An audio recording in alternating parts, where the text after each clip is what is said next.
Yang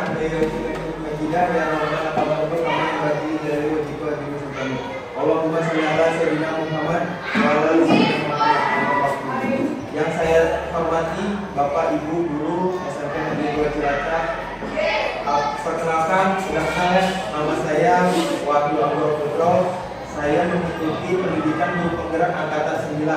Pada hari ini saya akan mendefinisikan tentang budaya positif. Baik, sebelum mendefinisikan budaya positif, kita masuk dulu kepada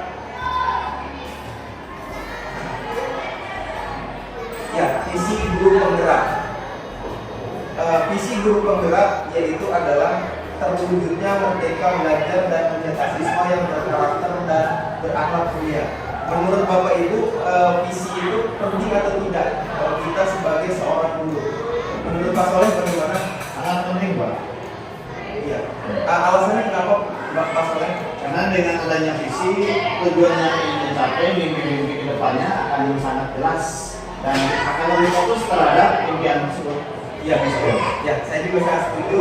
Ketika kita memiliki visi, maka apa yang kita inginkan itu menjadi kenyataan yang oleh.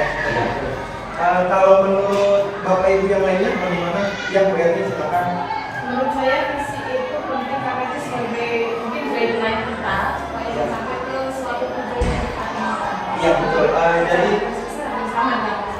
ya, jadi visi itu menjadi guideline, jadi petunjuk ya Bu ya, arahnya Bu ya, arah kemana visi itu akan kita tuju ya Bu ya, seperti itu.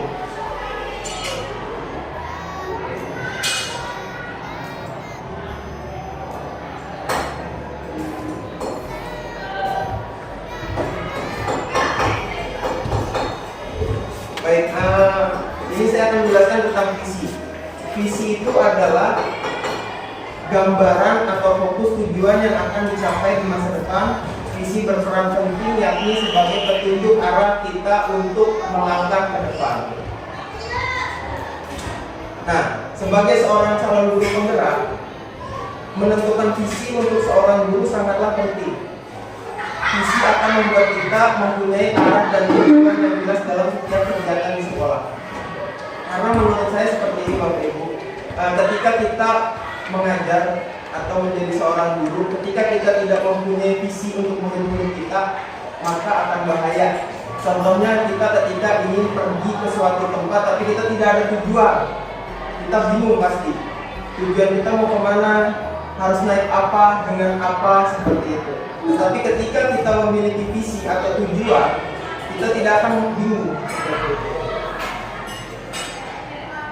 Nah, imajinasi itu tentang murid di masa depan. Menurut Bapak Ibu, apa yang Bapak Ibu harapkan dengan murid kita nantinya di yang akan masa depan? Seperti itu. Apalagi saat ini kita tidak bisa memungkiri bahwa pemerintah itu sedang gencar dengan namanya transformasi pendidikan. Salah satunya itu murid-murid itu harus menguasai bidang ilmu pengetahuan dan teknologi. Nah, menurut Bapak Ibu, imajinasi tentang murid di masa depan itu seperti apa yang ingin Bapak Ibu inginkan atau inginkan?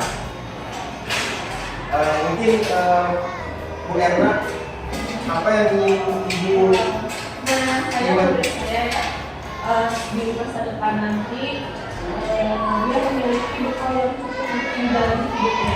Ya, dari segi akhlak dan pengetahuan. Ya, baik. Terima kasih Bu Erna. Jadi Bu Erna ingin muridnya itu memiliki bekal terutama dalam akhlak dan ilmu yang biasa. Jadi harus seimbang, baik itu antara ilmu pengetahuan dan juga akhlak yang baik seperti itu ya. Karena ketika seorang anak memiliki ilmu tetapi akhlaknya kurang baik juga tentu tidak baik juga ya. Kalau menurut Pak Asep, gimana Pak Asep? Imajinasi tentang murid di masa depan. Oh ya, menurut Pak Soleh gimana? Boleh Pak, saya memimpikan sosok murid yang bahagia dunia akhirat. Dan dengan didasari yang pertama untuk dunia akhirat itu ilmu pengetahuan, teknologi dan juga keagamaannya. Di sini harus balance antara agama, pengetahuan dan teknologi. Karena kita sebagai guru sejatinya bukan hanya Entah sebelum saja, tapi bagaimana kita menuntun karakter itu yang paling penting dasar menurut saya adalah imajinasi masa depan anak itu bagaimana karakter yang baik akan masuk dari karakter itu. Karakter ini bisa dilebar dari kegiatan keagamaan, kebiasaan dan sebagainya, termasuk karakter kemandirian bagaimana mereka menjadi pemimpin pembelajaran kelasnya. Ya, baik. Terima kasih Pak Soleh.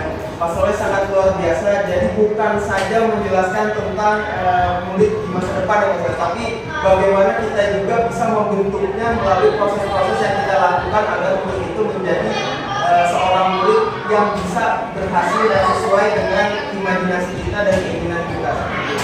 Kalau untuk Bu Erni bagaimana? Kalau saya itu memikirkan yang pertama akhlaknya baik, kemudian saya memikirkan itu murid yang juga dia tidak lupa dengan asal usulnya. Maksudnya misalkan dia dari mana dia tetap menjunjung tinggi nilai-nilai dari asalnya dia. Tapi selain itu juga saya memikirkan itu mempunyai murid yang dia itu kan namanya ilmu pengetahuan itu kan berkembang terus.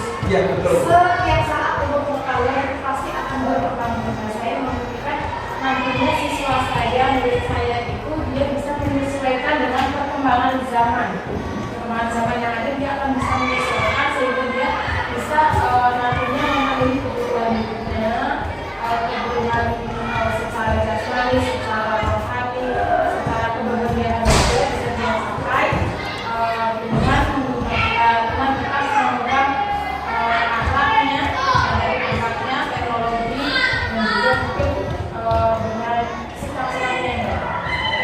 Iya betul. Jadi Ibu juga luar biasa. Jadi benar-benar akhlaknya dulu ya Bu ya, dan tidak melupakan asal usul anak tersebut dari mana ya Bu ya. Ya betul. Memang seorang anak itu sesuai dengan kodrat alamnya Bu ya. Dari mana dia berasal, jangan melupakan budaya dia. Jangan sekali-kali kita melupakan budaya seperti itu. Lalu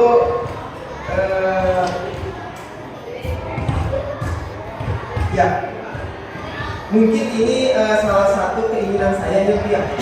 Kalau tadi kan ingin Bapak itu, kalau saya ingin mereka menjadi manusia yang berkarakter luhur, berkeimanan dan ketakwaan terhadap Tuhan Yang Maha Esa, sehingga mempunyai jiwa gotong royong, kreatif, mandiri dan bernalar kritis. Ini juga sesuai dengan yang tadi diungkapkan oleh Pak Soleh bahwa anak itu ingin bahagia di dunia dan akhirat. Ini juga sesuai dengan yang tadi diungkapkan oleh Ibu Erma ya, bahwa anak itu memiliki akhlak yang baik ya seperti itu, dan juga memiliki kemampuan, dan ini pun sesuai dengan Bu Erni bahwa jangan melupakan asal usulnya kita dari bangsa Indonesia yang memiliki jiwa gotong royong seperti itu. Yang terkadang memang saat ini jiwa gotong royong anak-anak itu mungkin sudah terkikis dengan perkembangan zaman. Nah itu adalah salah satu tugas kita sebagai seorang guru, bagaimana budaya gotong royong itu tetap harus ada dan juga menjadi nilai-nilai kebudayaan kita yang harus dipertahankan oleh kita seperti itu.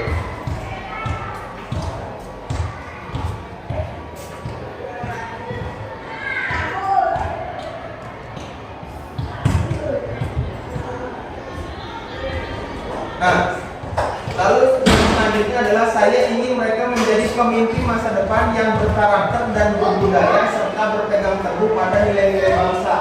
Karena memang ya Bapak Ibu, saat ini itu kita memang sangat penting bukan hanya melatih daya nalar anak, tetapi bagaimana kita menjadikan seorang anak itu memiliki jiwa kepemimpinan yang kuat, seperti itu, menjadi leadership dalam suatu lingkungan. Salah satu contohnya aja ketika anak menjadi seorang pemimpin upacara seperti itu, atau seorang anak berani mengekspresikan diri mereka di depan orang banyak, itu menjadi suatu prestasi untuk seorang anak. Dan tentu kita juga sebagai seorang guru ingin anak kita itu seperti itu. Jadi anak kita itu bukan saja berani hanya di dalam pembelajaran saja, penulisan saja, atau nulis atau apa, hanya bisa menulis, tetapi dia tidak berani mengekspresikan diri mereka di depan orang banyak. Bapak Ibu pernah mencoba bagaimana caranya ketika kita membuat anak itu menjadi pede luar biasa seperti itu ketika mereka mempresentasikan pembelajaran seperti itu, apa yang telah Ibu lakukan? Mungkin atau Bapak yang pernah Bapak lakukan seperti apa? Mungkin Pak Asep, gimana Pak Asep? Pernah mencoba anak itu agar mereka itu memiliki jiwa kepemimpinan, anak itu berani tampil di depan orang banyak. Apa yang pernah Pak Asep lakukan untuk seorang anak? Saya sering untuk memberikan motivasi kepada siswa, kepada anak untuk ambil dengan kalimat-kalimat. Kamu jangan berpikir benar dan salah, yang penting kamu sampaikan apa yang ada di pikiran kamu dan pendapat kamu. Jangan berpikir bahwa hal itu, jangan berpikir ada keterangan yang berbeda. Yang penting disampaikan. Masalah benar dan salah itu masalah belakang. Yang penting ambil dulu aja benar. Itu yang sering kita sampaikan kepada anak-anak. Jadi ketika pembelajaran kemudian mereka presentasi, jadi mereka tidak takut salah karena hal yang paling membuat anak itu takut ke depan itu takut salah itu. Ya. Jadi kalau mereka sudah ditanamkan, yang penting kita tampil ke depan, sampaikan apa yang ada di pikiran dan pendapat mereka. Gitu. Kalau sudah ada takut, takut saya sampaikan, takut yang saya sampaikan itu salah, udah anak akan berani. Ya betul. Terima kasih Pak. Saya sangat setuju dengan pendapat Bapak. Jadi anak itu kita sugesti dulu, ya Pak ya. Kita sugesti dulu, kita berikan motivasi bahwa ketika kamu salah itu tidak ada yang salah, tidak ada yang benar karena kita masih dalam pembelajaran. Semua yang kita lakukan adalah benar seperti itu. Bukan yang tidak ada benar, tapi semua yang kita lakukan ketika pembelajaran itu adalah benar. Tetapi tentu dalam koridor guru seperti itu kita harus melihat menuntun juga anak bagaimana jangan sampai anak itu malah keluar dari lainnya seperti itu ya Pak ya. Kalau menurut Bu Erni, apa yang Bu Erni telah lakukan? Kalau untuk leadership ini memang saya setuju dengan Pak Asep ya. Biasanya anak itu takut mengeluarkan pendapatnya itu pertama karena takut salah, takut dimarahi, takut disalahkan gitu. Jadi yang saya katakan ke anak begini, nggak apa-apa salah, itu wajar karena kita manusia, kita sedang belajar, itu saya tekankan. Jadi jangan sampai anak itu dia takut mencoba karena takut salah. Jadi ditekankan ke anak bahwa dari kesalahan itu kita belajar sesuatu. Seperti itu. Ya, luar biasa buat Bu Erni. Ya, saya setuju dengan Bu Erni, jawaban Bu Erni. Terima kasih Bu Erni. Memang kita harus benar-benar bagaimana kita seorang guru harus bisa memberikan motivasi kepada seorang anak bahwa ketika mereka maju itu, ketika mereka salah, kita harus benar-benar tetap mendukungnya, memberikan motivasi, jangan sampai kita menjatuhkan. Karena ketika kita menjatuhkan, maka yang akan terkena bukan cuma si anak, tetapi teman-temannya yang lain, maka mentalnya akan jatuh dan dia tidak akan berani maju untuk ke depan lagi seperti itu. Kalau untuk pasalnya sendiri bagaimana pasalnya? Dari pendapat yang disampaikan Pak Asep dan Bu Erni, saya memberikan pendapat dan tambahan dari saya adalah pada anak yang terpenting bukan hasil dari proses. Nah, di sini berarti untuk menuntun mereka untuk mengantarkan keberhasilan itu dibutuhkan sebuah proses. Saya tekankan kepada anak, hasilnya mau A, B, C, D itu tidak masalah. Yang penting proses. Ketika proses itu bagaimana, misalnya ke depan, mereka sudah ambil ke depan, tidak bisa juga tidak masalah. Sudah berani ke depan, mereka sudah luar biasa. Apalagi sampai misalnya mengungkapkan sesuai dengan yang diharapkan mereka. Nah itu. Yang kedua, diberikan kesempatan kepada seluruh anak, tidak hanya misalnya anak yang pandai saja, ya. Anak yang tidak pandai juga, kemudian besar, mereka punya minat, tapi karena kita tidak memberikan kesempatan, maka kita yang kurang maksimal. Dan saya selalu dalam kegiatan biasanya seluruh anak diberikan kesempatan. Nah itu tekniknya di kelompok biasanya itu. Dalam kelompok itu di sana tidak mungkin pakai heterogen, dan di sana muncul mentor anak di kelompok itu. Nah di sana mereka bagaimana berkolaborasi menemukan keyakinan mereka supaya dalam kelompok itu mereka percaya diri dan saling membantu. Nah di sini dibutuhkan kekuatan dari rekan-rekannya supaya yang lemah itu diberi motivasi oleh rekannya, bukan hanya guru yang memberikan motivasi, tetapi sesama rekannya, sesama siswa atau sesama murid itu akan lebih efektif. Jadi kita juga mendorong, rekan juga mendorong. Jadi dalam pembelajaran kelas itu betul-betul anak baik di kelompok kecil maupun di kelompok besar yang kita lakukan bisa berkolaborasi dan muncul kepercayaan diri di sana. Ya, luar biasa Pak Soleh. Terima kasih Pak Soleh. Yang saya garis bawahi dari Pak Soleh itu adalah kita memberi kesempatan kepada semua anak ya Pak ya. Jadi kita tidak ada mengklasterkan bahwa ini anak pandai, ini anak yang tidak pandai, sehingga kita hanya memberikan kesempatan kepada anak pandai, tetapi kita memberikan semua kesempatan ini kepada seluruh anak, semua anak. Ya, saya sangat setuju dengan Bapak.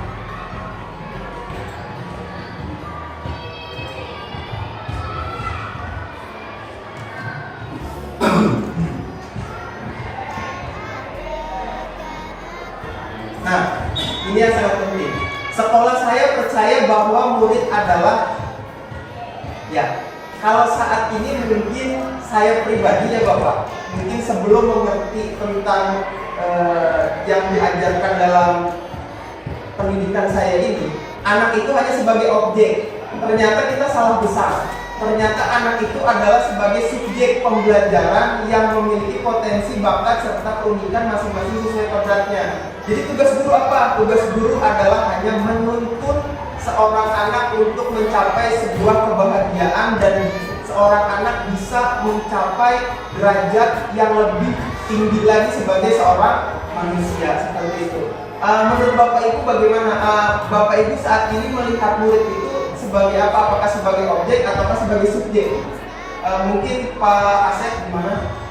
Yang Bapak pernah, yang saat ini Bapak rasakan gitu, ketika melihat murid, apakah sebagai subjek, apakah sebagai objek? Kalau saya pribadi ini Pak, ketika anak itu menjadi objek, jadi kita aja yang aktif. Kita saja yang aktif, kita memberikan materi tanpa kita memberikan kesempatan anak untuk aktif di dalam kelas, untuk mengekspresikan pendapat mereka, untuk seorang anak bagaimana anak itu mampu bernalar kritis, anak itu mampu memberikan pertanyaan-pertanyaan kepada kita. Terkadang saya sendiri pun dulu ketika ada anak yang bertanya, jarang saya memberikan kesempatan anak untuk bertanya gitu, atau untuk mengkoreksi diri saya ketika saya selesai pembelajaran.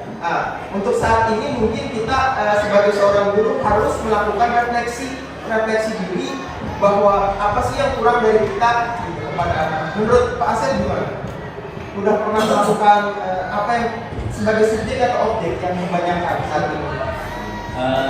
Kalau menurut saya sebenarnya konsep ini sejak CBSA itu sudah dimulai.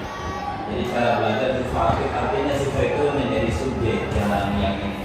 Tapi pada kenyataan di lapangan,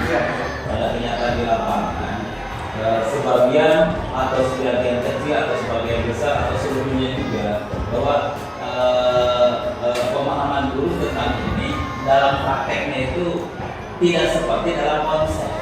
Ketika konsep bahwa dari sejak CBSA itu bahwa siswa itu jadi subjek dalam pembelajaran, tapi dalam penerapan di lapangannya itu berjauhan konsep dengan prakteknya.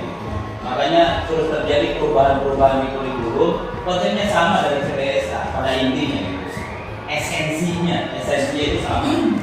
Siswa itu sebagai subjek, tetapi realita di lapangan ya tidak seperti konsepnya. Akhirnya sampai di kurikulum yang terbaru sekarang lebih dikuatkan lagi bahwa memberikan pemahaman kepada guru, terutama guru-guru muda, harus menjadikan siswa itu sebagai subjek.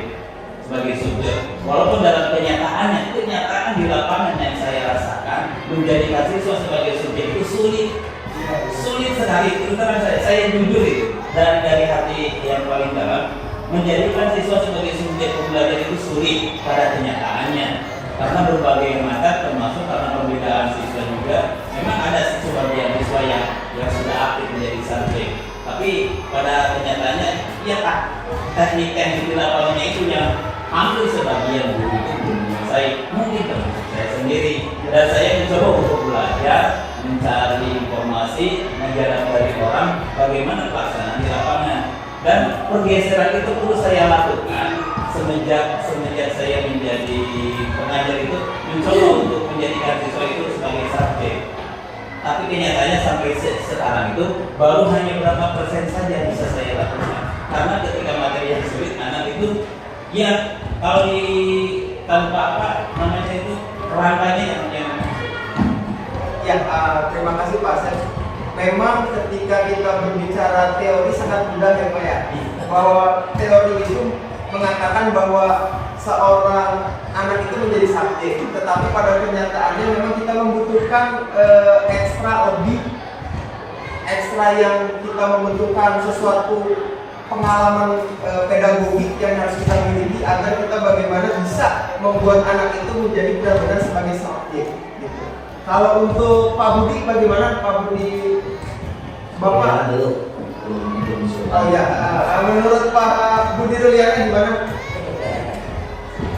Menjadi subjek apa yang telah Pak Budi lakukan terhadap anak? Apakah mereka hanya menjadi subjek atau objek gitu yang sering Bapak rasakan ketika Bapak mengajar di kelas gitu Pak Budi? Pada saat ini siswa yang saya bentuk kebanyakan itu bukan jadi subjek ya, malah mereka justru kita jadi penguasa di kelas ketika memberikan materi itu jadi kita itu jadi penguasa di kelas untuk memberikan materi. Anak itu harus mengikuti saya, bukan siswa yang aktif dan lain sebagainya.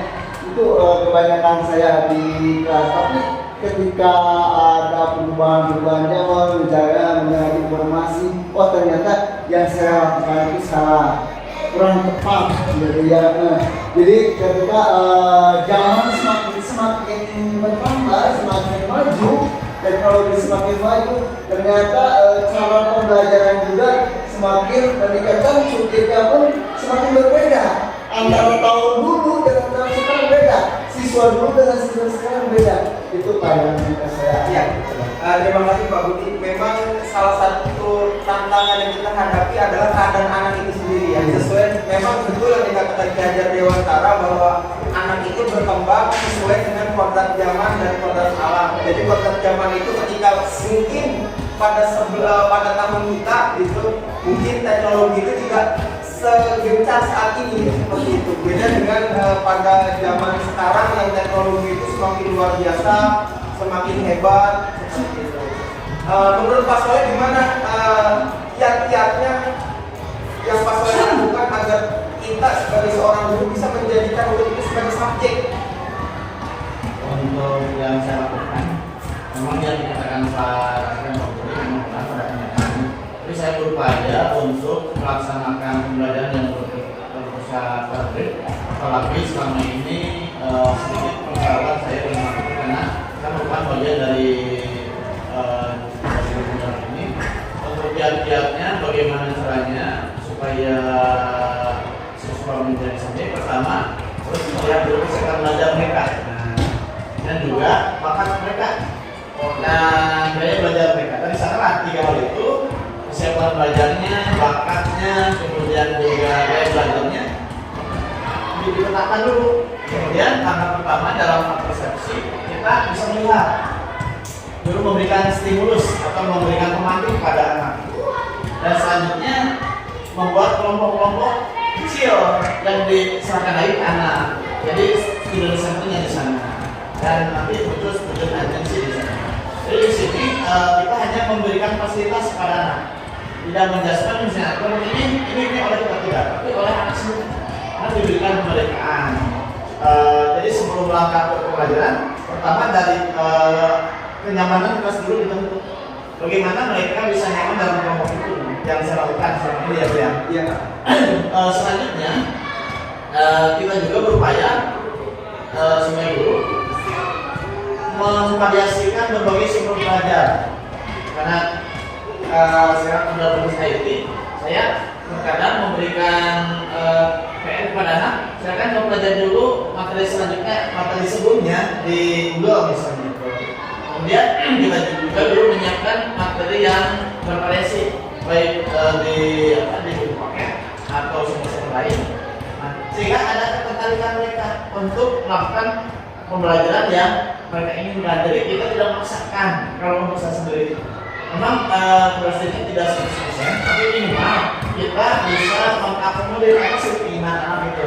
Kemudian yang terakhir, dari segi hasil pembelajarannya, selama ini saya misalkan pada anak, saya mencoba kemarin dari kegiatan tema perpidato itu sesuai dengan kemampuan anak, Pak. Jadi anak yang bisa baik, anak mampunya hanya menulis saja naskah pidato, maka silakan. Anak misalnya Isma mengirimkan tugas ke saya, pidatonya secara tidak langsung di rumah, silakan. Atau anak mungkin suka selfie berpose di kamera, itu silakan. Jadi di sini guru hanya memberikan komunitas. Jadi selama ini yang saya lakukan seperti itu di pelajaran bahasa Indonesia. Atau kalau pelajaran lain apa semacam tidak, saya yakin karena masing-masing pelajaran ada karakter yang berbeda. Tidak semua mungkin akan sama metodenya. Metode yang saya gunakan itu disesuaikan juga dengan materi yang ada di sekolah itu, kemudian dikembalikan ke persiapan anak yang selama saya lakukan biar bagaimana supaya anak itu menjadi pelaku dalam pembelajaran. Karena dalam hal ini anak dari subjek yang mau sampaikan tadi adalah anak yang menjadi aktor utamanya dalam pembelajaran gitu. Terima kasih Pak Soleh, sangat luar biasa. Yang saya garis bawahi dari komentar Pak Soleh adalah pendapat Pak Soleh adalah bahwa kita sebagai seorang guru harus melakukan tes diagnostik dulu ya Pak ya, untuk mengetahui bagaimana DBS anak, gaya belajar siswa, bagaimana kemampuan anak di awal, bagaimana anak itu cara mensikapinya dan akhlaknya, apa kekurangannya seperti itu. Ya saya sangat setuju ketika memang kita sebagai seorang guru itu harus mengetahui dulu kemampuan awal anak, awal siswa kita itu seperti apa. Setelah itu baru kita melakukan yang namanya strategi pembelajaran agar apa? Agar pembelajaran kita itu bisa menjadikan siswa itu menjadikan subjek sebagai seorang subjek seperti itu. Lalu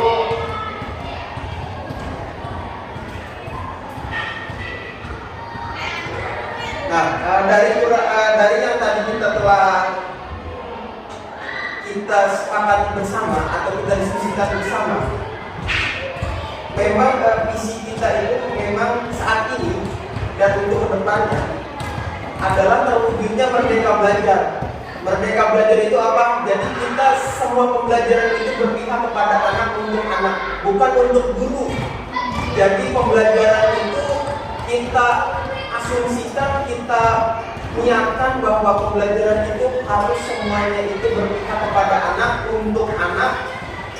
Kita sebagai seorang guru itu bahkan ada perkataan bahwa seorang guru itu menghamba, tapi dalam tanda kutip, bukan menghamba kita sebagai budak gitu, bukan, tetapi kita sebagai seorang guru bagaimana kita bisa memenuhi kebutuhan siswa, bagaimana kita bisa menuntun siswa ke arah mana agar siswa itu bisa menjadi orang yang sukses, bahkan bisa lebih sukses daripada kita. Seperti itu. Terutama siswa yang memiliki profil pelajar Pancasila, karena di Pancasila itu sudah lengkap. Bagaimana di sila ke-1 itu ketuhanan yang Maha Esa, bagaimana seorang anak ketika itu sudah diterapkan oleh kepada seorang anak, misalnya Pancasila, misalnya ketuhanan yang Maha Esa, maka akan menjadi anak-anak yang luar biasa, anak-anak yang memiliki akhlak, mereka juga memiliki toleransi beragama seperti itu. Baik,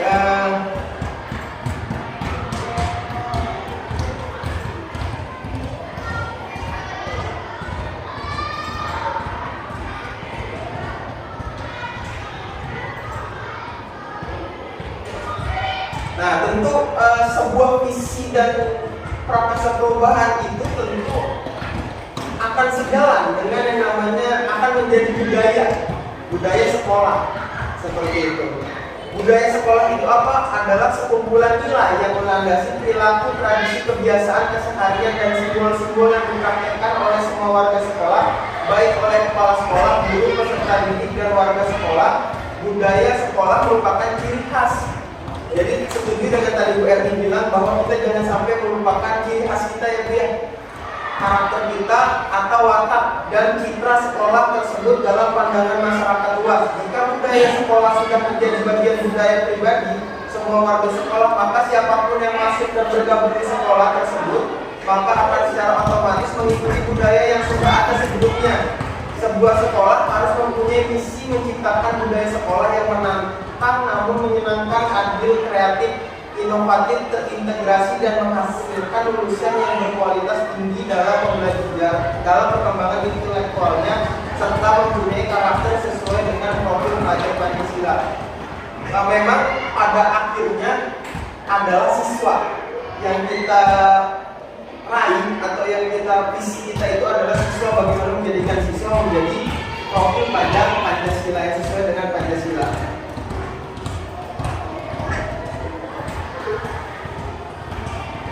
Nah, pentingnya menerapkan budaya positif di sekolah. Yang saya ingin tanyakan kepada Bapak Ibu, apa yang Bapak Ibu ketahui tentang budaya positif? Menurut Bu Erni, bagaimana budaya positif? Budaya positif itu mungkin karakter yang ada di sekolah.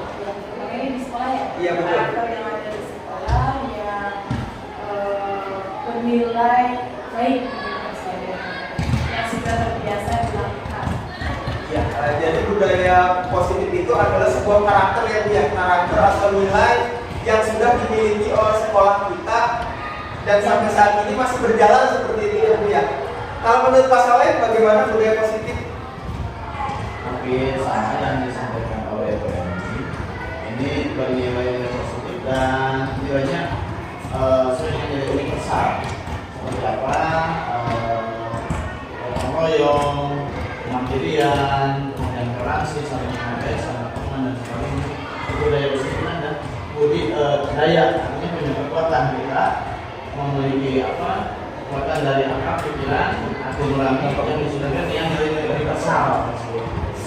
Ya, lalu di budaya positif ini menurut saya sudah diterapkan di sekolah kita dari tiap hari, dari mulai hari sebelumnya seperti itu sebelum implementasi dari budaya positif, dan hari Selasa sampai kita lihat dari pagi sampai sebenarnya perkembangannya ke budaya positif. Dari sini pembelajaran juga integrasi di dalamnya ada muncul budaya positif. Jadi budaya positif itu sesuatu yang bernilai universal tadi, yang standarnya adalah ajaran dari Lontara, profil pelajar Pancasila yang mengatur sana, dan mungkin kita di sini sudah dilakukan. Ya, jadi budaya positif yang di sekolah kita itu salah satunya adalah kebiasaan-kebiasaan ya Pak ya. Kebiasaan-kebiasaan yang dilakukan oleh warga sekolah, bukan saja murid ya Pak ya, tetapi kita sebagai seorang guru, bagaimana kita mengajar, bagaimana cara kita untuk datang lebih pagi tepat waktu atau tepat waktu seperti itu ya Pak ya. Menurut Bapak yang Bapak rasakan gitu Pak, apakah budaya positif itu penting untuk sebuah pendidikan atau sebuah sekolah gitu Pak? Apakah penting budaya positif itu menurut Bapak? Menurut saya sangat penting, diawali dari misalnya kita sebagai guru di kelas memberikan kesempatan buat kepada anak. Saya mencoba kemarin membuat katakan kesulitan kelas dulu. Nah itu karena dari kesulitan kelas itu muncul budaya positif. Anak berani mengungkapkan sesuatu yang positif bagi mereka, dan kita juga memberikan kesempatan kepada anak. Di sana muncul budaya positif, saling menghargai, saling toleransi. Dan itu kan keberpihakan pada murid kita. Kita tidak menjadi teacher center, tapi student center di kelas itu. Dan di luar juga kebiasaan kita memberikan sekarang kepada anak untuk melaksanakan sholat toleransi beragama. Ini juga budaya positif di sana. Ini jadi sangat penting. Dan karena di sekolah sebagai institusi yang tujuannya pendidikan bukan pengajaran, jadi itu lebih berkarakter yang saya katakan tadi. Jadi sangat penting. Ya, terima kasih Pak Saleh. Memang budaya positif itu sangat penting ya Pak ya, dan harus ada ya Pak ya pada sebuah sekolah gitu. Kalau menurut Pak Budi, bagaimana budaya positif itu yang Budaya patut positif diketahui? di sekolah ya berarti fikusnya ada dua, antara guru dan siswa. Nah, ketika ada sekolah dikatakan bisa itu diawali dari budaya positif, dari budaya positif siswanya, dari pertama pagi ada pembiasaan duha, terus sholat duhur, dan terus kedisiplinannya ketika di kelas tadi yang dikatakan sama Mas Soleh. Jadi anak itu bisa mengungkapkan masalahnya, misalnya tentang pembelajaran, terus gurunya. Jadi gurunya itu tadi ada titik gurunya itu diturunkan juga ada budaya positif seperti ada tepat waktu, ya tepat waktu yang kedisiplinan untuk masuk pembelajaran dan sebagainya. Jadi budaya positif itu sangat penting untuk ditukar. Ya, saya sangat setuju dengan Pak Budi. Berarti memang budaya positif itu sangat perlu dan sangat baik ketika diterapkan di sebuah sekolah, dan setiap sekolah itu harus memiliki budaya positif ya. Agar apa? Agar kita bisa menghasilkan generasi yang unggul seperti itu.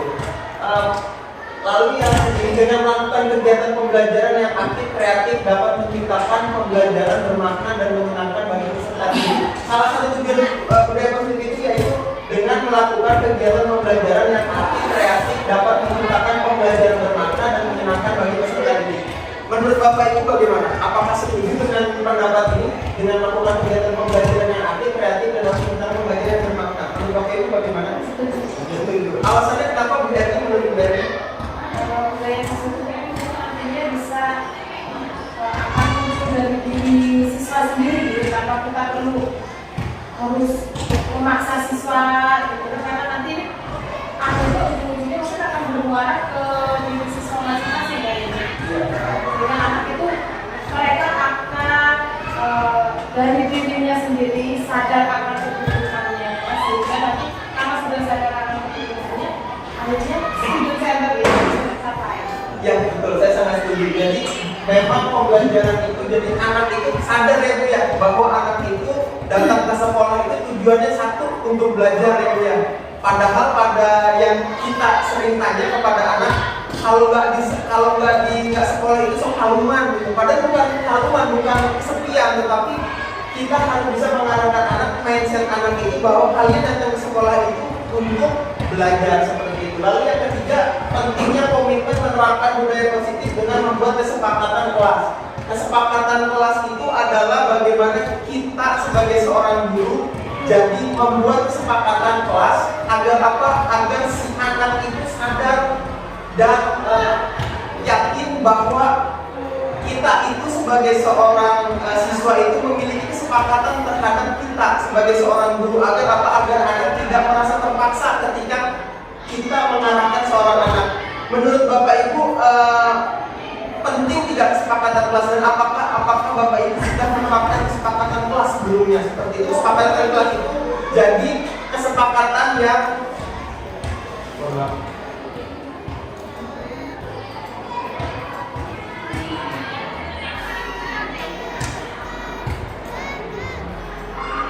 ya, kesepakatan kelas itu adalah kesepakatan yang kita lakukan, yang kita lakukan secara bersama-sama dengan seorang murid, dengan kepada murid kita yang ada di dalam kelas. Ketika pembelajaran itu kita seperti apa? Misalnya kita harus aktif.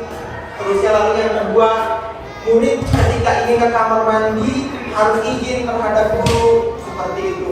Lalu yang ketiga, siswa juga harus menuruti instruksi yang diperintahkan oleh guru, seperti itu. Apakah Bapak Ibu sebelumnya sudah melakukan kesepakatan kelas bersama murid-muridnya? Kalau untuk Pak Budi gimana? Menurut saya kesepakatan kelas itu dalam pembelajaran itu sangat dibutuhkan ya, karena di sana ada komitmen dari mereka untuk pembelajaran kita, misalnya aturan-aturannya. Jadi mereka yang sadar akan aturan-aturan pembelajaran itu. Nah, sebagai guru kita harus membuat kesepakatan kelas dulu. Jadi sebelum pembelajaran itu ada komitmen antara siswa, gurunya. Jadi ketika dalam pembelajaran itu akan sesuai dengan kapasitasnya gitu Bu. Ya betul.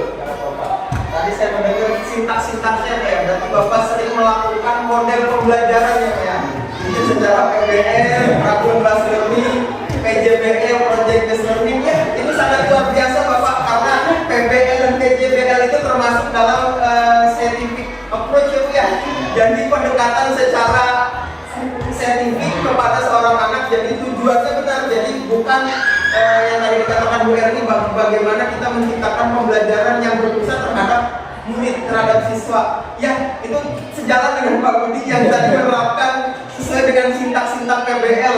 Ya, Mahasiswa, Pak. Ya, Pak. Ya, mahasiswa. Mengenai kesepakatan kelas ini kan ini Ya, agak berbeda dengan yang sebelumnya. Karena Ya. biasanya kita teringatnya dengan tata tertib siswa. Ya, betul. Dimana siswa sudah dijalankan gitu ya. Ya. Mereka itu tidak terlibat dalam pembuatan aturan tata tertib gitu kan. Ya. Tapi kalau ketika adanya kesepakatan kelas, berarti kan siswa dengan guru itu menyepakati secara bersama. Akhirnya dari situ percakapan tanggung jawab siswa masing-masing itu kita yang menyepakati gitu. Ya. Kalau dengan aturan yang selama ini tata tertib tetap diperlukan gitu maksudnya. Kalau tata tertib itu lebih cenderung siswa ya terpaksa, ada yang terpaksa melakukan karena memang udah aturannya gitu. Jadi kalau di kesepakatan kelas memang kita sepakati secara bersama-sama. Kita sadar jadi kesepakatan ini dikerjakan karena apa? Karena ada kebutuhan. Misalkan kesepakatannya itu supaya kita datang ke tempat waktu. Berarti semua harus sama. Ya, kita harus datang ke tempat waktu karena apa? Masing-masing punya alasan sendiri tentu. Tapi meskipun alasannya berbeda-beda, bisa saja mereka menyepakati hal yang sama. Kita datang ke tempat waktu karena alasan masing-masing. Ya, terima kasih Bu Erni, luar biasa pemahaman Bu Erni tentang tentang kesepakatan kelas.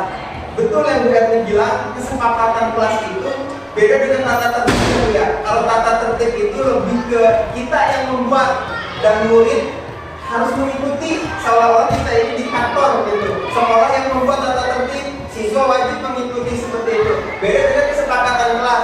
Kesepakatan kelas itu adalah semuanya itu dari murid. Jadi kesepakatan itu dari murid, tetapi kita sebagai seorang guru harus mengawasi jangan sampai kesepakatan kelas ini merugikan kedua belah pihak, merugikan sekolah, merugikan budaya positif yang ada di sekolah kita seperti itu. Ya, terima kasih Bu Erni. Memang sangat luar biasa. Ketika kesepakatan kelas itu memang ketika kita buat secara bersama-sama itu hasilnya akan berbeda ya Bu ya. Dengan ketika kita hanya membuat sebuah tata tertib seperti itu.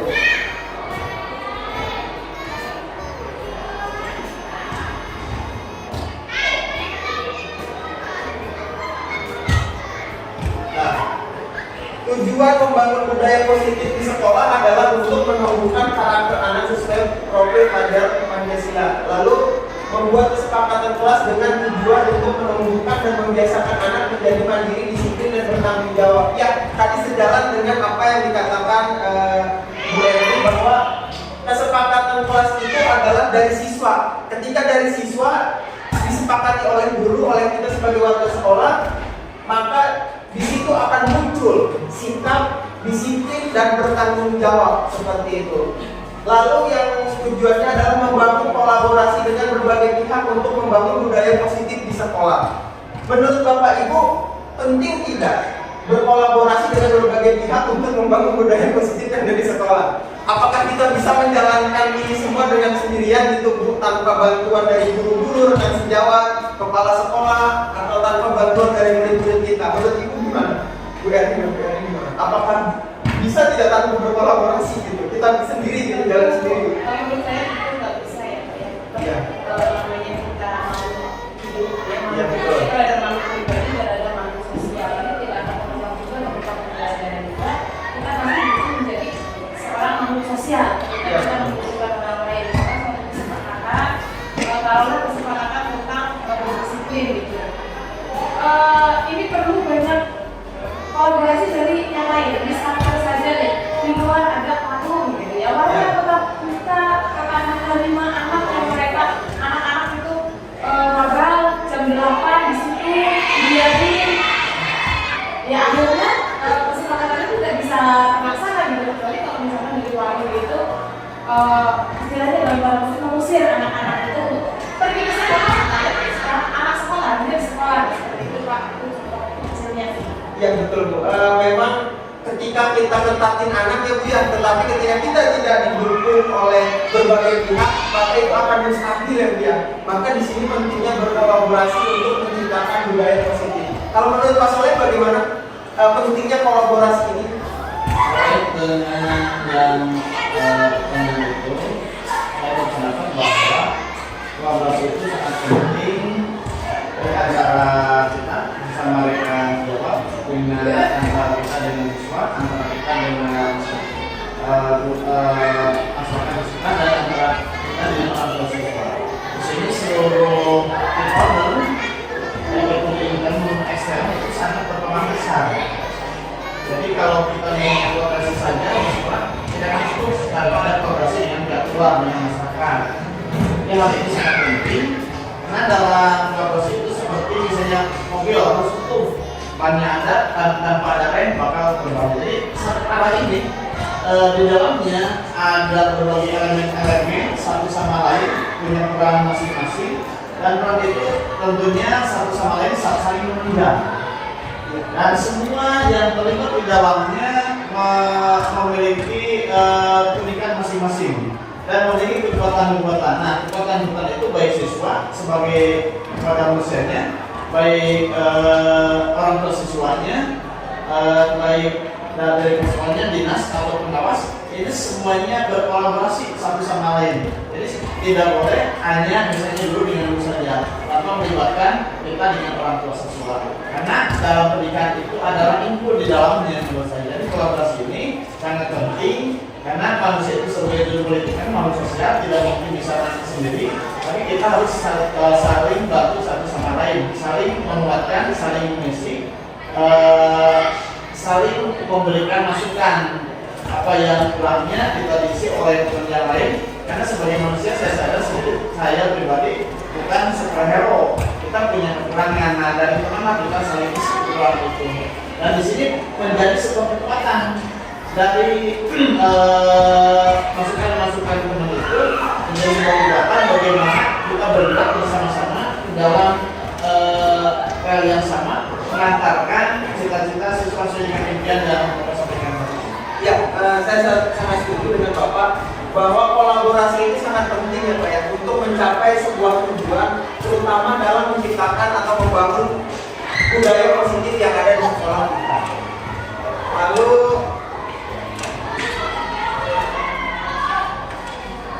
nah ini tolak ukur keberhasilan. Murid terbiasa menerapkan budaya positif antara lain budaya 5S, budaya peduli lingkungan dan pola hidup bersih dan sehat. Murid mampu berkreasi dengan membuat karya kreatif dengan bimbingan guru maupun secara mandiri dalam pembelajaran. Menunjukkan sikap berperan aktif dalam pembelajaran di kelas. Murid bertanggung jawab dengan tugas yang diberikan guru dengan penuh semangat dan tanggung jawab. Murid mampu menyelesaikan masalah yang dihadapi dalam proses pembelajaran, menemukan solusi dengan rasa percaya diri, kemandirian, dan inovatif. Menurut Bapak Ibu, apakah di sekolah kita ini sudah ada belum yang namanya budaya 5S? Kalau yang saya lihat memang sudah ada. Budaya 5S itu salah satunya ketika kita masuk kelas kita memberikan salam, lalu misalnya sapa, lalu senyum, seperti itu, sopan dan santun seperti itu. Sebagai seorang guru kita harus memberikan contoh kepada mereka bagaimana seorang guru itu jangan sampai kita masuk ke dalam kelas itu asal masuk aja tidak memberikan salam, tidak senyum, tidak sapa, seolah-olah kita itu tidak menghargai mereka, padahal pada dasarnya ketika kita ingin dihargai maka kita juga harus bisa menghargai seperti itu. Menurut Bapak Ibu, apakah pola hidup bersih dan sehat itu sudah dilakukan di sekolah kita menurut Bapak Ibu? Ya sudah dilakukan ya Pak ya. Salah satunya adalah dengan melakukan urpe ya Pak ya. Itu jadi anak memungut sampah ya Pak ya, lalu memasukkan sampah ke dalam tong sampah seperti itu ya. Itu termasuk budaya positif yang ada di sekolah kita. Dan budaya 5S juga sudah pernah dilakukan oleh Bu Erni ya Pak ya. Yang sering dilakukan oleh Bu Erni. Jadi bagaimana mengajarkan anak bahkan ketika anak tidak mau salaman kita salami ya Bu ya, supaya anak itu benar-benar mau berubah seperti itu, berubah bahwa ketika ada seorang guru itu tugas dia itu ya menghormatinya dengan cara apa? Dengan cara salam, mengucapkan salam seperti itu. Kalau Pak Asep, menurut Pak Asep gimana? Sudah pernah melakukan budaya 5S kepada anak-anak? Ya, kalau dalam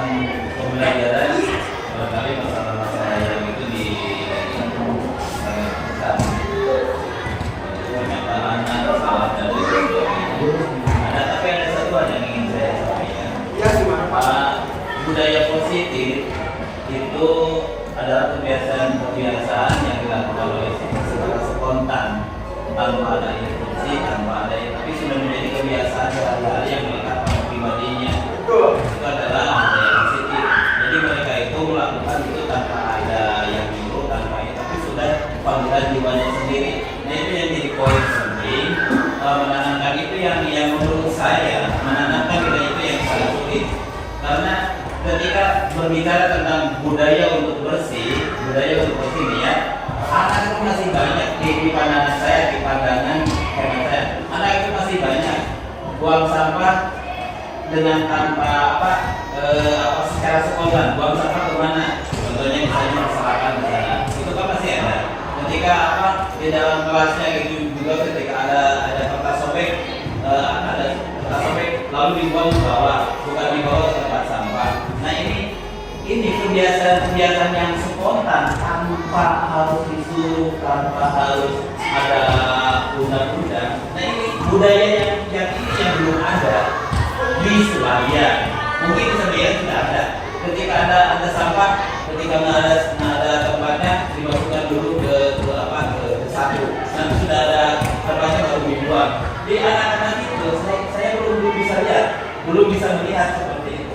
Jadi kebudayaan, kebiasaan yang dia lakukan secara spontan tanpa ada yang menyuruh, tapi dengan kesadarannya sendiri untuk keluar. Nah itulah yang dinamakan budaya positif itu. Ya. Nah itu yang jadi poin pentingnya di sana. Berarti secara persentase hanya berapa persen saja.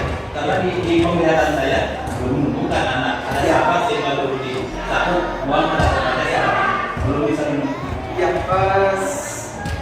yang dikatakan Pak Asep itu memang ketika budaya positif itu benar, harus datangnya itu dalam diri hanya sendiri, jadi tanpa harus diinisiasi oleh kita. Tetapi memang budaya positif itu akan terbentuk ketika seorang guru itu betul-betul melakukan pembiasaan yang baik. Seperti itu, ketika melakukan pembiasaan yang baik, kita menginisiasi, kita melakukan pembiasaan dari pembiasaan itu akan menjadi sebuah budaya. Pembiasaan positif, pembiasaan yang baik akan menjadi sebuah budaya yang positif juga, dan itu akan terintegrasi dengan anak gitu, dengan perilaku anak, bahwa mereka ingat ketika jam segini itu waktunya saya sholat duha, seperti itu. Jam segini itu waktunya saya sholat duhur. Ketika itu kita terus lakukan pembiasaan itu, tentu itu akan menjadi sebuah budaya positif. Tapi benar kata Pak Asep, itu membutuhkan waktu yang ekstra, tidak bisa secara instan, dan tentunya butuh namanya kolaborasi kepada semua guru agar sebuah budaya positif itu dapat terlaksana dengan baik. Dan satu lagi yang sampai hari ini masih ada di pikiran saya. Semenjak saya ada di sini di SMP ini sampai hari ini, ketika guru keluar, anak-anak itu keluar, budaya seperti itu budaya juga kan? Iya betul. Itu budaya yang harus diperbaiki. Ketika kita keluar, anak-anak juga itu keluar, padahal kan belum masuk itu dulu kan? Kecuali minta izin buka air. Ini sampai hari ini masih saja terjadi, dan hampir seluruh kelas itu kan budayanya kurang bagus gitu. Berarti gini Pak Asep, berarti kita harus melakukan yang namanya kesepakatan kelas. Jadi kita melakukan kesepakatan kelas. Contoh ini, ketika bapak belum keluar, kamu jangan keluar dulu, karena saya dulu pernah di pesantren tahu itu. Jadi ketika kiainya belum keluar itu anak gak berani keluar Pak, anak tuh masih duduk. Nah ketika kita sudah keluar, kiainya baru mereka keluar, seperti itu. Itu kan salah satu budaya-budaya yang baik gitu. Dan itu pun perlu pembentukan mental dan karakter mereka, seperti itu Pak. Makanya pentingnya di sini itu yang namanya tadi kesepakatan kelas, seperti itu. Ya, mungkin itu saja yang bisa saya sampaikan. Kira-kira ada yang ingin ditanyakan, Bapak Ibu? Tidak ada? Cukup? Ya. Terima kasih Bapak Ibu atas partisipasinya. Mohon maaf jika ada kekurangan dan kesalahan kata. Akhirul kalam. Wassalamualaikum warahmatullahi wabarakatuh.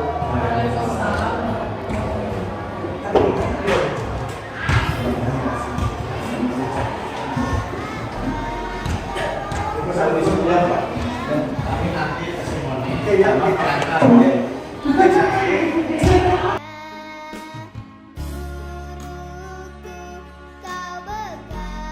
Assalamualaikum warahmatullahi wabarakatuh. Terkait dengan pemaparan Pak Wahyu tentang budaya positif yang telah dilaksanakan tadi, beliau sebagai calon guru penggerak angkatan 9 telah melaksanakan diseminasi kepada kami tadi beserta rekan-rekan di sekolah. Beliau sebagai peserta calon guru penggerak sudah memaparkan dengan jelas terkait dengan budaya positif. Sesuai yang disampaikan beliau bahwa di sekolah itu baik itu siswa, guru maupun seluruh stakeholder yang ada di sekolah tentunya harus mengembangkan budaya positif. Budaya positif sendiri adalah sesuatu hal yang tentunya harus dibangun dan memiliki komitmen bersama terkait dengan pembiasaan-pembiasaan, terkait dengan pembentukan karakter.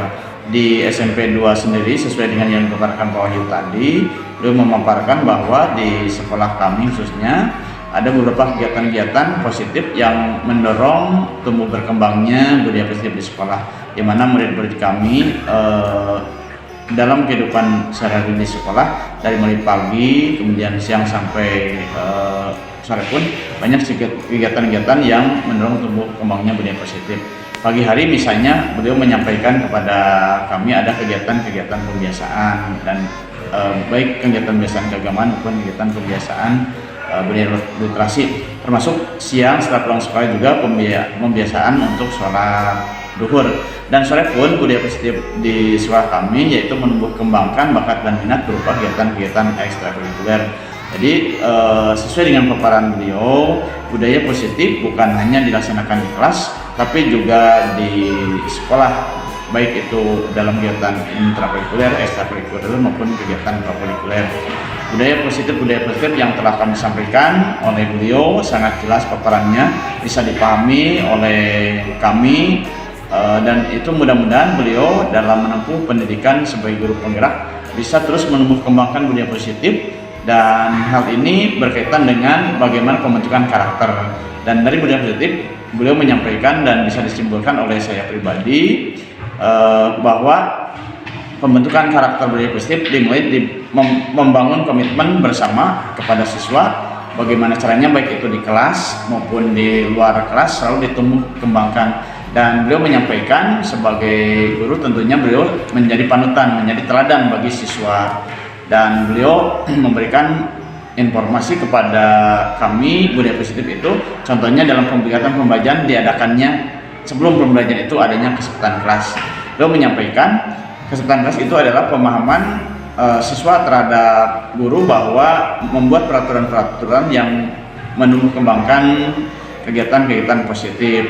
Jadi kesempatan kelas itu siswa diberikan kesempatan untuk menyampaikan sesuatu yang istilahnya yang dibutuhkan oleh siswa. Jadi bukan berkaitan dengan pelanggaran. Nah, itu yang disampaikan oleh beliau.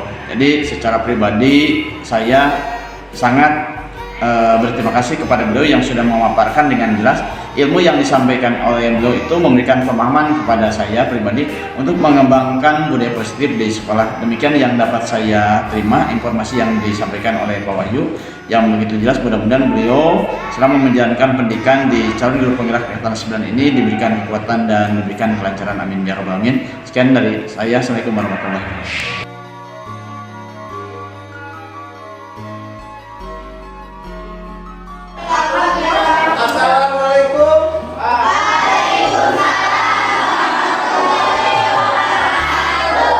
Selamat pagi anak-anak. Bagaimana kabar kalian hari ini? Baik, alhamdulillah. Semoga kalian sehat selalu ya. Baik anak-anak, Bapak ingin bertanya sebelum pembelajaran hari ini, siapa yang hari ini tidak masuk? Dimas dan Tia kemana anak-anak? Dimas dan Tia sakit. Oke anak-anak, baiklah anak-anak. Kita doakan Dimas dan Tia supaya cepat sembuh. Dan kita juga nanti berdoa ya sebelum pembelajaran agar pembelajaran kita berjalan dengan baik. Iya. Siapa yang ingin memimpin doa? Ya, Gina, silakan pimpin doa. Baik teman-teman, kita doakan Dimas dan Tia agar dia sehat dan kita berdoa sebelum belajar. Berdoa dalam hati, mulai.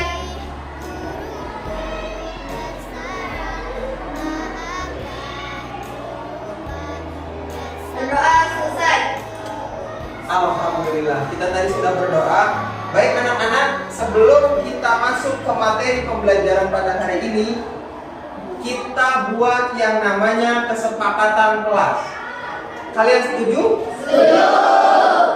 Jadi kesepakatan kelas itu berbeda dengan tata tertib. Kalau tata tertib dibuat hanya oleh Bapak Guru, tetapi kalau kesepakatan kelas dibuat oleh Bapak Guru dan juga semua warga yang ada di kelas. Kalian setuju? Setuju. Baik.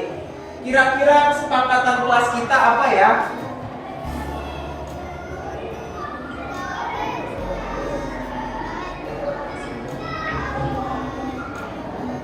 Oke, siapa yang ingin memberikan kesepakatan kelas? Silakan, barisan ini ada? Ya, ulang, silakan ulang. Apa?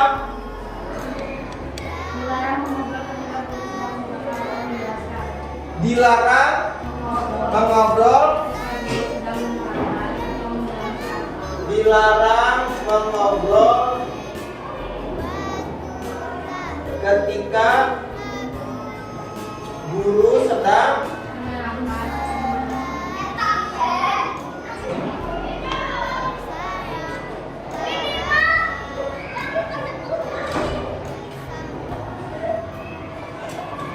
ada lagi? Apa? Dilarang berisik saat waktu pembelajaran dimulai. Dilarang berisik Saat waktu pembelajaran. waktu di saat ya, di saat waktu pembelajaran. Ya, sudah ya, cukup ya. Di sini dari yang lain ada? Oh ya, silakan Utari. Dilarang makan jajan saat di kelas atau sedang belajar. Dilarang makan jajan di saat belajar. Lalu ada lagi, Utari? Dilarang memakai topi saat sedang belajar di kelas. Ya, dilarang memakai topi. Dilarang memakai topi ketika di kelas, ya. Kalau di luar kelas berarti boleh ya. Ada lagi? Sudah ya? Ya. Ini ada? Ya, silakan Dina. Siswa harus aktif di dalam pembelajaran di kelas. Siswa harus aktif di dalam pembelajaran di kelas. Menurut kalian gimana, setuju? Setuju. Siswa harus aktif ketika pembelajaran di kelas. Baik, ada lagi? Ya, Haikal. Mau mencoba Haikal? Ya, silakan Haikal. Tidak boleh merusak fasilitas atau barang yang ada di kelas. Ya, kalian setuju? Setuju. Tidak boleh merusak barang. Merusak apa Haikal tadi? Merusak barang yang ada di kelas. Tidak boleh merusak barang yang ada di kelas. Ada lagi? Ya, Apa?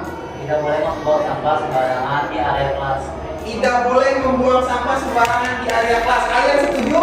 Setuju. Jangan buang sampah di area kelas, apalagi di kolong meja. Tidak boleh membuang sampah di kolong meja. Baik, kita memiliki 7 kesepakatan kelas anak-anak. Yang pertama itu dilarang mengobrol ketika guru sedang menerangkan dan menjelaskan. Apakah kalian setuju? Setuju. Ada yang ingin menggantinya? Tidak? Baik. Yang kedua, dilarang berisik di saat waktu pembelajaran. Bagaimana menurut kalian? Kalian setuju? Setuju. Baik, terima kasih. Lalu yang ketiga, dilarang makan jajan di saat belajar. Kalian setuju? Setuju. Jadi nanti ketika kalian sedang belajar tidak boleh makan. Iya. Lalu yang keempat, dilarang memakai topi ketika di kelas. Setuju? Setuju. Setuju? Setuju. Iya. Nomor 5, siswa harus aktif ketika pembelajaran di kelas. Kalian setuju? Setuju. Yang keenam, tidak boleh merusak barang yang ada di kelas. Bagaimana? Apakah kalian setuju? Setuju. Dan yang ketujuh, tidak boleh membuang sampah di kolong meja. Bagaimana? Setuju. Baik, kita memiliki 7 kesepakatan kelas yang bersama-sama kita telah rumuskan, dan kalian semuanya sudah pada setuju. Dan semoga kesepakatan kelas ini kalian laksanakan dengan sebaik-baiknya tanpa ada unsur paksaan, sebagai bentuk rasa tanggung jawab kalian sebagai seorang siswa. Bisa dimengerti? Bisa. Ya, baik, terima kasih.